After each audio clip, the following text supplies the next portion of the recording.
Minister Sekuri, from your perspective, what is one of the key advances linked to Convention number 182, and what measures should be taken to improve implementation of both of the child labour conventions? You have the floor.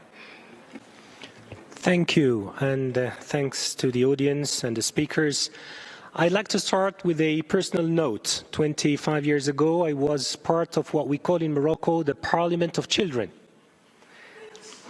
a non-governmental organization chaired by Her Royal Highness Princess Lala Miriam. And I started at the time discovering the culture of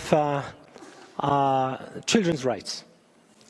And since Morocco is one of the countries who worked a lot on children's rights, in 25 years we managed to decrease children labor by 94%. And today, less than 1.4% of the working force is children. And those who work, by the way, are not necessarily working in companies or with any kind of forced labor, but they just help their families in rural areas punctually with a couple of tasks.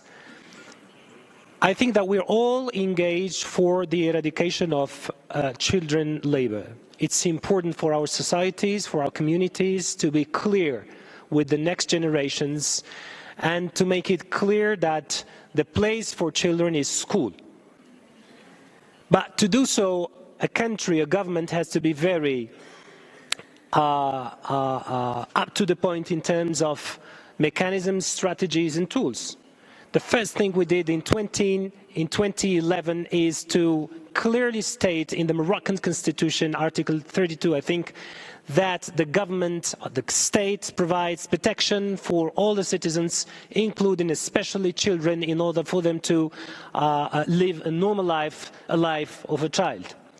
I agree with those who just intervened and saying that the question of children is not just a question of, it's not an aesthetic question, it's a fundamental question for our societies.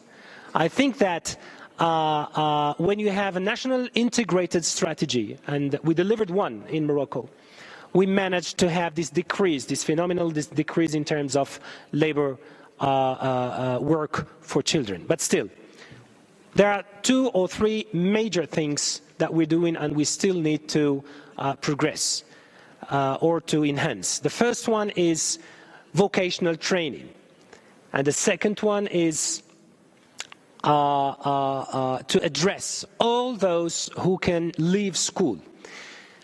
One of the major actions that we're studying today is to provide direct support for families. His Majesty launched a program for 3.5 million families, 12 million people, 5 million children with direct aid, in order to make sure that these families have a direct aid so that their children don't go to work and they, at the opposite, go to school.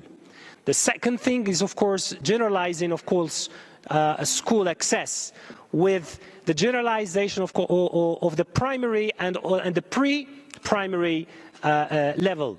And in this perspective, we developed a very particular model that addresses today millions of Moroccans so that we could bring the age of preschool from 5 to 4, which is a tremendous effort. But it's not just a legislation dimension, it's a practical dimension with means, strategies and budgets. Vocational training is important, but the problem with vocational training is that those who get support need to have a high school degree. So what we're working on today is to foster apprenticeship and to provide subsidies for those who couldn't manage to have a high school degree. And we have today something like 30,000 people per year, and we have a program to scale it to 100,000 people. These are in general between 16 and 18 years old, and they are covered for a couple of jobs by the convention. I want to finish by saying that when you generalize social protection and you provide family allowances, especially for those who don't have wages and revenues, more than 12 million people do benefit today in Morocco from these family allowances, even if they don't have revenues. So we managed to have a solidarity system that provides money to these people. When you launch a program for housing that costs $1 billion a year, when you launch a program for direct aid for families with very low revenues, and when you renegotiate in your social dialogue a program that costs more than $3 billion, this is how you enhance the quality of life of families so that the children do not go to work. And in addition to that, of course, you reinforce the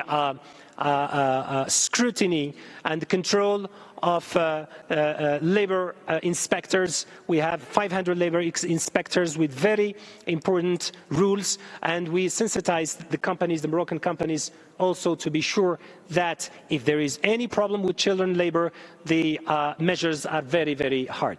I don't want to last more, but all I want to say is that there is a need for a legislative framework. There is a need for close work with the judiciary system, and we have agreements on that way to signal the people and to signal those who might jeopardize children's lives. And three, of course, you need absolutely to implement voluntary policies, and these policies need to be funded. Thank you for your attention. قبل المغادرة لا تنسوا الاشتراك في قناة العمق المغربي وتفعيل الجرس ليصلكم كل جديد، ولا تنسوا مشاركة الفيديو والضغط على زر الإعجاب.